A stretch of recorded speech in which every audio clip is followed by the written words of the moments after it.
بسم اللہ الرحمن الرحیم۔ السلام علیکم ورحمۃ اللہ وبرکاتہ۔ عابد راجہ چینل کی طرف سے آج میں اپنے دوستوں کو رسول اللہ صلی اللہ علیہ وآلہ وسلم کا ایک بہت ہی پیارا فرمان سناؤں گا۔ رسول اللہ صلی اللہ علیہ وآلہ وسلم نے فرمایا، اگر بیوی سوئی ہوئی ہو تو بلا وجہ اس کو جگا دینا سنت کے خلاف ہے۔ سیدہ عائشہ صدیقہ رضی اللہ تعالیٰ عنہ فرماتی ہیں کہ میں سوئی ہوئی تھی تو اللہ کے حبیب صلی اللہ علیہ وآلہ وسلم بستر سے بہت آہستہ سے نیچے اترے اور پھر جوتے پہنے بغیر ننگے پاؤں چلے تاکہ آواز نہ ہو۔ جب میں نے پوچھا کہ اے اللہ کے رسول صلی اللہ علیہ وآلہ وسلم آپ نے ایسا کیوں کیا؟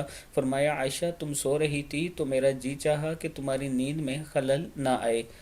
نسائی کی حدیث ہے۔ اللہ تعالی ہم سب کو بھی رسول اللہ صلی اللہ علیہ وآلہ وسلم کے فرمان کے مطابق زندگی گزارنے کی توفیق دے۔ السلام علیکم ورحمۃ اللہ وبرکاتہ۔